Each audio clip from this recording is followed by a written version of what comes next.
Damos comienzo con la clase número 6 de Teología Bíblica. El tema de hoy es el capítulo 5, Revelaciones del tiempo de Abraham. Continuado, estudiaremos el capítulo 6, Revelaciones del tiempo de Moisés. Primero, capítulo 5, Revelaciones del tiempo de Abraham. Punto 1. Método de revelaciones. A. Por visiones. Dios reveló por medio de visiones su revelación a Abraham. Génesis capítulo 15, versículo 1, Génesis capítulo 17, versículo 1, Génesis capítulo 20, versículos 6 al 7. Las personas que salen en la Biblia vieron visiones estando despiertos. Además, viendo visiones, hablaba, conversaba con Dios. Esto estaba garantizado, que las visiones eran objetivamente verdaderas. Éxodo capítulo 4, Éxodo capítulo 6, Éxodo capítulo 32, versículo 7, Isaías capítulo 6, Jeremías capítulo 1, Ezequiel capítulo 4. Método de revelación B. B. Por aparición. Dios aparecía. Esto significa que el ángel de Dios aparecía y le hablaba. Génesis capítulo 16, versículo 7, capítulo 22, versículo 11, capítulo 31, versículo 11. Aquí aparece el ángel de Jehová. ¿Quién es el ángel de Jehová?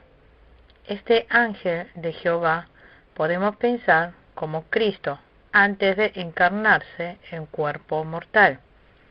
Génesis capítulo 32, versículo 29, Oseas capítulo 12, versículo 4, Zacarías capítulo 3, versículo 1, Malaquías capítulo 3, versículo 1. Método de revelación C. Por sueños. Revelaciones que aparecen por sueños. Génesis capítulo 15, versículo 12 al 16, Génesis capítulo 28, versículo 10, capítulo 13, versículo 11, capítulo 35, versículo 9. De esta manera, Dios utilizó los sueños para revelarse. Dios, para revelar su voluntad, había usado los sueños. Número capítulo 12, versículo 6. Hubo ocasiones que se apareció en sueños a los gentiles. Génesis capítulo 20, versículo 3, capítulo 31, versículo 24, capítulo 41, versículo 1, Jueces capítulo 7, versículo 13, Daniel capítulo 2, versículo 1, Daniel capítulo 4, versículo 5. Después, punto 2. Contenidos de las revelaciones. Aparece por primera vez en Génesis capítulo 12, versículo 2, cuando se apareció ante Abraham. Le dijo: serás una nación grande. Tú serás de bendición para todas las naciones de la tierra. También habló en Génesis capítulo 15, versículo 4 a Abraham. También en Génesis capítulo 17, versículo 5, capítulo 18, versículo 18, capítulo 22, versículo 17. También prometió que los hijos de Abraham formarían una gran nación, que serán un gran pueblo y una gran nación. Luego los hijos de Abraham formarían una nación teocrática de Israel. Esta nación teocrática simboliza un reinado espiritual centrado en el Mesías. En Génesis capítulo 17, versículo 5, dijo que haría de Abraham padre de las naciones. Por eso, entre muchos pueblos saldrían pueblos elegidos y entrarían a formar parte del reinado de Mesías. Significa que el pueblo escogido participarían en el reino mesiánico. Si vemos en Génesis capítulo 12, versículo 2 al 3, dijo que serán bendecidos por causa de los hijos de Abraham. Serán benditas en ti todas las familias de la tierra. Aquí, tu descendencia, ¿a quién se refiere? Génesis capítulo 15, versículos 5 al 6. Mira ahora los cielos y cuenta las estrellas, si las puedes contar. Aquí tu descendencia es promesa acerca de Cristo, en Gálatas capítulo 3, versículo 16. Abraham creyó la palabra de Dios de que enviaría a Cristo de en medio de sus hijos. Abraham creyó en Cristo que vendría. Por eso, Abraham es considerado el patriarca de la fe. También tuvo la promesa de tener la tierra de Canaán. Esto significa también que le dará como heredad al eterno reino de los cielos. En cuanto a las promesas de Abraham, ya lo comentamos más adelante. De esta manera, Dios le dio a Abraham varias revelaciones. Entre ellos, lo más importante es la promesa acerca de Cristo. Ahora continuamos con el capítulo 6. Revelaciones en los tiempos de Moisés. Dios, a través de Moisés, rescató al pueblo de Israel de Egipto y guió al pueblo de Israel a la tierra de Canaán. Y luego era levantar en la tierra de Canaán el reino teocrático. Las revelaciones en el tiempo de Moisés comienza cuando el pueblo de Israel sale de Egipto. Punto 1. Significado del mover de Éxodo. El Éxodo simboliza la salvación redentora del pueblo escogido de Dios de en medio del pecado. Por lo tanto, podemos decir que el Éxodo es una sombra del mover salvífico del Nuevo Testamento. Cuando el pueblo de Israel estuvo en Egipto, habían adorado a ídolos. Josué capítulo 24, versículo 14. Allí estuvieron bajo la tortura del faraón. Esto se refiere que el hombre sufre aflicciones del pecado en el mundo. Egipto simboliza el mundo. El faraón simboliza al diablo. La vida en Egipto del pueblo de Israel simboliza la vida pecaminosa. Antes de creer en Jesús, nosotros éramos esclavos del pecado, de la muerte y del diablo. Pero por obra de Jesucristo, nos liberó de un lugar así. La obra del mover del Éxodo para el tiempo del Nuevo Testamento es la prefigura de la obra redentora de Cristo.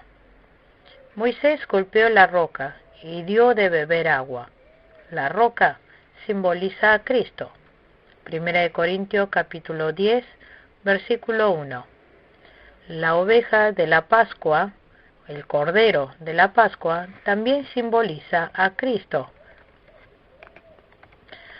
1 Corintios capítulo 5, versículo 7. Es decir, nos enseña la obra redentora de Cristo. Después, punto 2.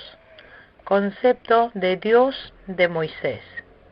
Al tiempo de Éxodo, Dios se le apareció ante Moisés. Se le enseñó el nombre de Jehová a Moisés. Éxodo capítulo 3, versículo 14. Jehová significa el que yo soy. Significa el que existe para siempre. Éxodo capítulo 6, versículo 2 al 3. Jehová es Dios incambiable. Significa que Dios salvará al pueblo de Israel como prometió. Es quien perfecciona la redención.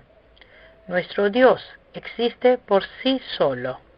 Es quien tiene la absoluta soberanía. El Señor puede dar vida o muerte, puede elegir y puede dejar. Éxodo capítulo 9, versículo 16. Romanos capítulo 9, versículos 22 al 24. Nuestro Dios es inmutable. Dios lleva a cabo hasta el final la obra redentora. Punto 3. Nación teocéntrica. Moisés guió y sacó al pueblo de Israel de Egipto. En ese momento, Israel recibió a Dios como su rey. Por eso, una nación teocéntrica pertenece a Dios religiosamente y políticamente. En ese tiempo, la política y la religión estaban unificados. Esto es la figura del eterno reino de Dios que vendrá. En el cielo, la iglesia es la nación es la iglesia. Todo es religioso. Por eso, dijo que el cielo es el reino de los sacerdotes y pueblo santo. Éxodo capítulo 19, versículo 6. Primera de Pedro, capítulo 2, versículo 9. Luego, punto 4, reglamentos ceremoniales. Punto A, tabernáculo. El tabernáculo no significa que sea un lugar para que Dios esté allí, sino que simboliza la presencia de Dios. Nuestro Dios está plenamente en todo el universo. Entonces, ¿qué representa ese tabernáculo? El tabernáculo es un lugar para que Dios salve a la humanidad y tener relación con ellos. A veces este tabernáculo y el templo prefiguran el cuerpo de Cristo que vendrá. Juan capítulo 2, versículo 19 al 22. También es figura de la iglesia del tiempo del Nuevo Testamento. Efesios capítulo 2, versículo 21 al 22. Hebreos capítulo 3, versículo 6.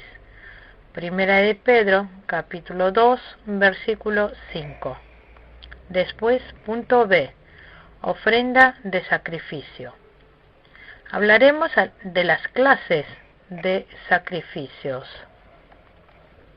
En el tiempo del Antiguo Testamento mataban y derramaban sangre y eso lo entregaban a Dios.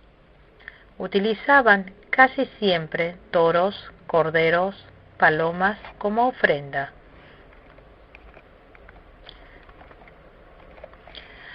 Durante el tiempo de Caín y Abel, también en tiempo de Adán, entregaron ofrenda de sacrificios a Dios. Abel entregó el sacrificio correcto, por lo que Dios recibió la ofrenda de Abel. Hebreos capítulo 11, versículo 4. Abel entregó la sangre de un animal.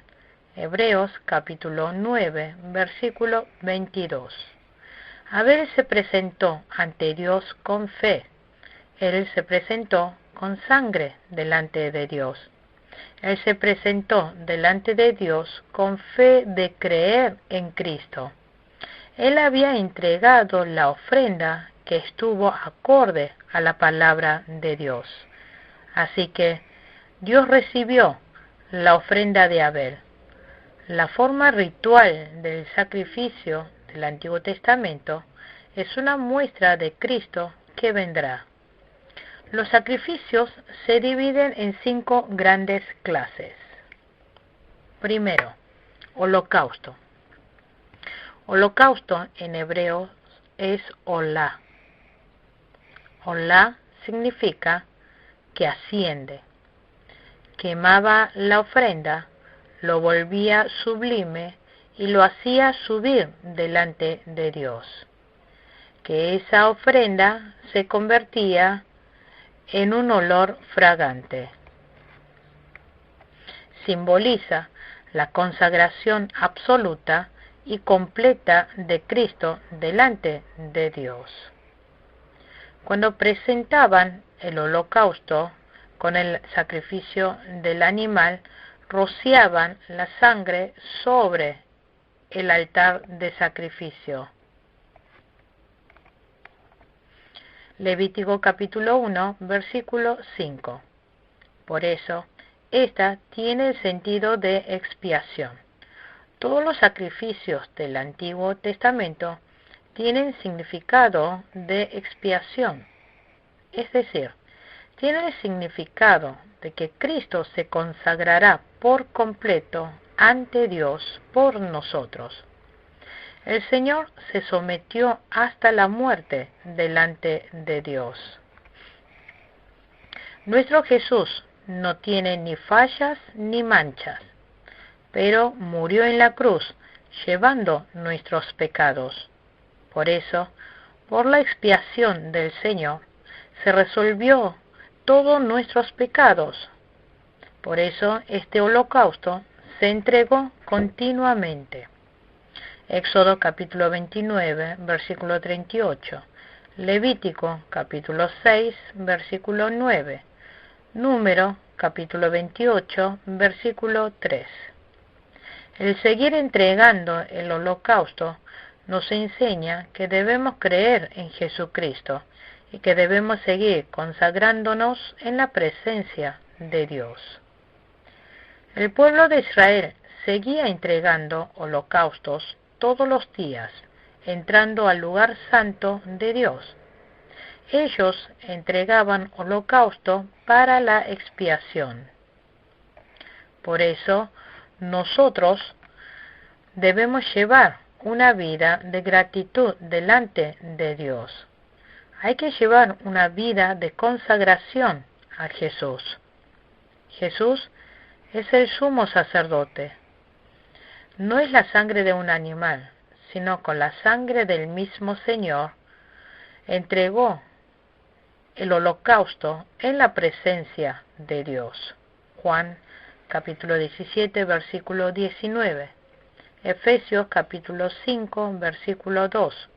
Nosotros también en Jesús debemos ser fieles consagrados. Segundo, es la ofrenda de granos. Ofrenda de granos en hebreo es minjá. Esto significa regalo. Levítico capítulo 2, versículo 1 al 16. Se amasaba pan con grano desmenuzado. Lo entregaba junto con aceite e incienso y sal. Con aceite, incienso y sal. Aquí, grano desmenuzado simboliza el sacrificio completo de Cristo. Simboliza el esfuerzo sacrificial del Señor. Se desmenuza con una piedra de molino, grano de trigo o cebada. Por eso queda molido finamente.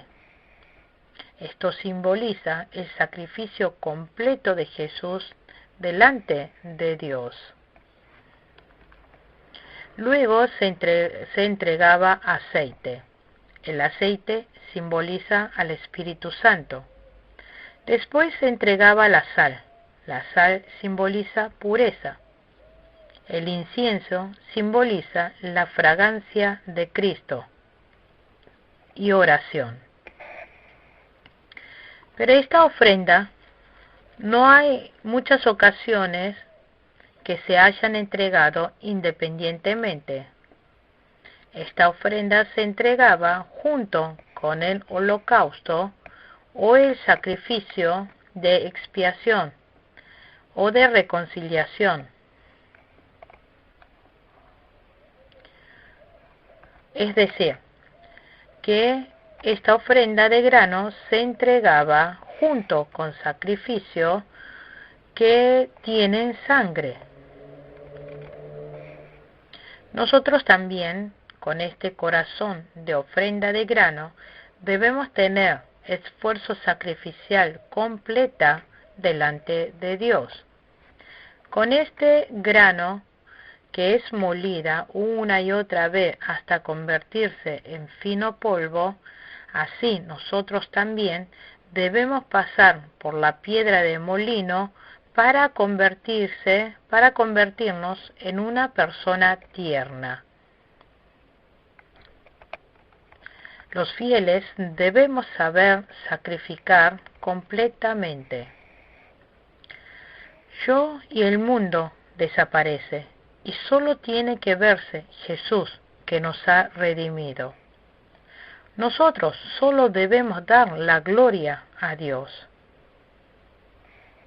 Ahora hablaremos acerca del tercer clase de sacrificio, que es el sacrificio de paz. En hebreo es Sebach Shelem, sacrificio de paz. Levítico capítulo 3, versículo 1. Este es sacrificio de paz. Aquí hay sacrificio de gratitud voluntaria y devoto. Este sacrificio tiene el elemento de expiación, de esparcir la sangre en el altar. También entregar el aceite tiene el sentido de entregar vida a Dios. Esto significa dar lo mejor a Dios. El sacrificio de paz nos pacifica con Dios por medio de Cristo. Romanos capítulo 5, versículo 1. Éramos enemigos con Dios y nosotros los humanos, por haber pecado, nos hicimos enemigos de Dios. Pero nuestro Cristo se convirtió en la ofrenda de paz y resolvió el problema del pecado. Así pudimos entrar en restaurarnos con Dios. En esta ofrenda de sacrificio de paz, el que ofrenda come de lo ofrendado. Comer de lo ofrecido significa que entra en una especial relación con Cristo. Como comer de esa carne es lo mismo que recibir a Jesús en nuestro corazón. Durante la salida de Egipto, en el Éxodo, comieron del Cordero. Éxodo capítulo 12, versículo 8 al 11. Creemos en el Señor, como así comemos del alimento. Juan capítulo 6, versículos 53 al 58. Aquí dijo que comiéramos del cuerpo y sangre de Jesús. Esto significa que creemos en la sangre preciosa de la cruz de Jesús. Es recibir en nuestro corazón y creer que Jesús murió por nosotros. Por eso, entregan ante Dios ofrenda de gratitud, ofrenda voluntaria, ofrenda de compromiso. Cuarto, ofrenda de sacrificio expiatorio. En hebreo se dice Haktat. Esto es ofrenda de expiación. Levítico capítulo 4, versículo 1. En hebreo, la expiación se refiere al pecado. Cristo, que no conoce el pecado, tuvo que llevar todo el pecado en nuestro lugar. Segunda de Corintios capítulo 5, versículo 21. Jesús se hizo ofrenda por el pecado por nuestra causa. Él perdona nuestros pecados. Cuando se entrega la ofrenda de la expiación, el pueblo que ofrenda impone sus manos sobre la cabeza del animal, el toro o del cordero.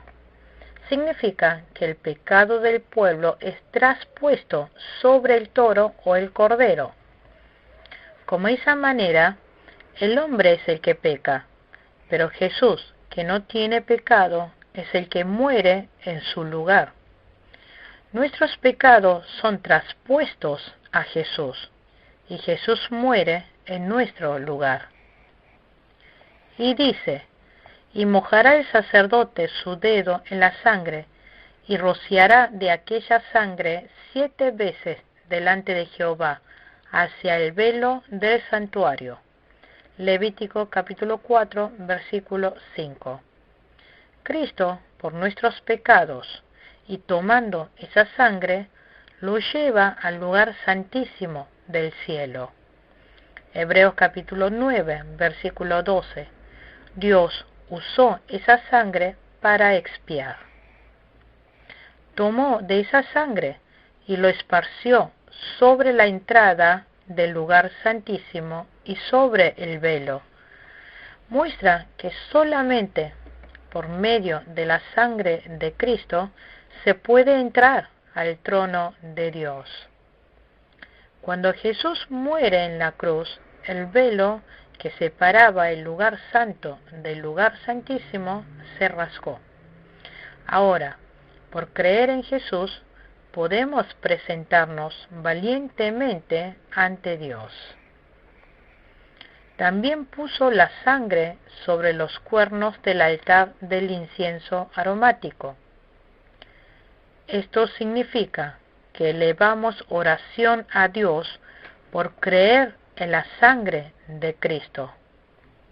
Luego tomará todo el becerro, sacará fuera del campamento a un lugar limpio, donde se echan las cenizas, y lo quemará al fuego sobre la leña, en donde se echan las cenizas será quemado. Esto muestra la muerte de Jesucristo fuera del templo de Jerusalén. Hebreos capítulo 13, versículo 11 al 12. Quinto, ofrendas expiatorias por las culpas. En hebreo es Asham. Levítico capítulo 5, versículo 14 al 19, capítulo 6, versículo 1, capítulo 7, versículo 1.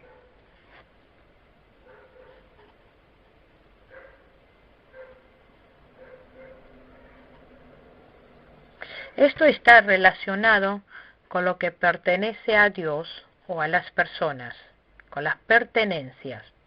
O sea, si ha tocado objeto santo que pertenece a Dios o que haya violado o que haya perjudicado a las personas, debe entregar ofrenda de sacrificio expiatorio por culpa. En caso de haber robado o tomado algo que pertenecía a Dios o a las personas, tiene que entregar esta ofrenda de expiación.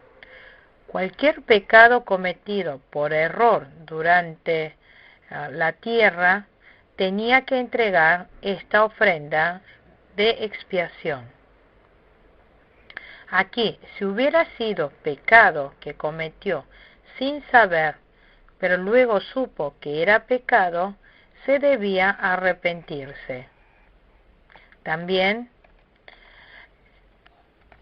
pecados que hayan cometido por error, se debe arrepentirse delante de Dios. Aunque no fuera pecado voluntario y fue algo involuntario, también se debía arrepentirse. Levítico capítulo 5, versículo 6, Levítico capítulo 5, versículo 14. Levítico capítulo 5, versículo 17 en adelante. Levítico capítulo 6, versículo 1 al 7.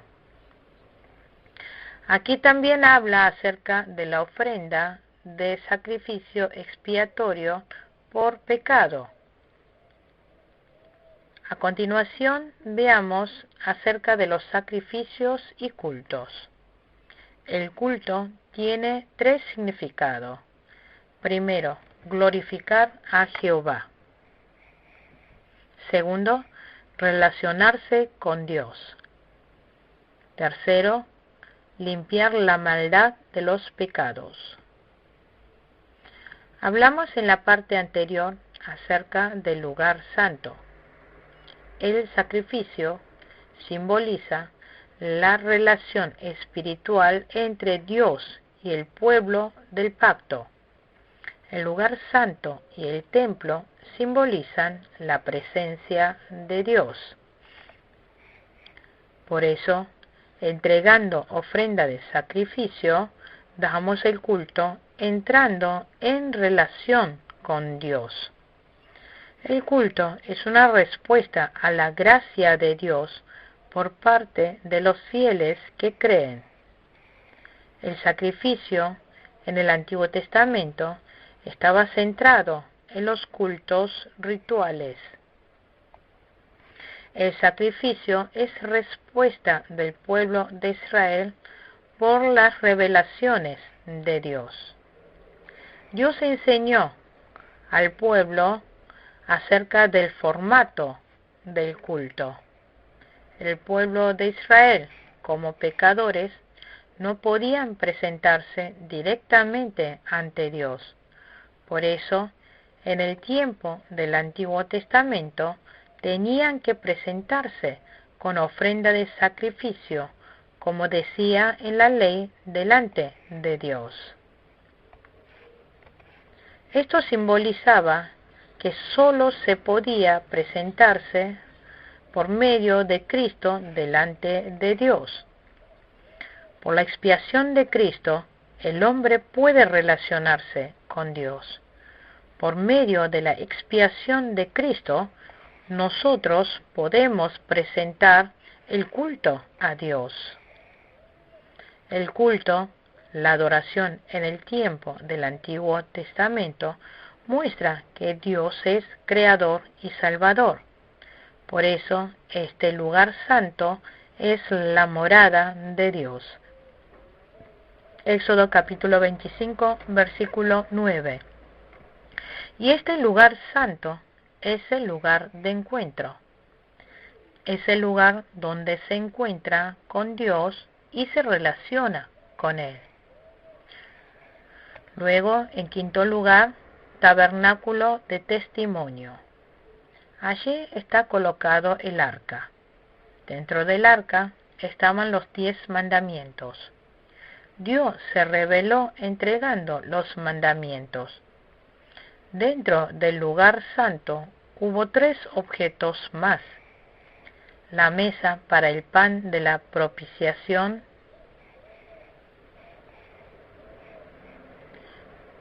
el pan de la proposición, candelabro de oro, incensario.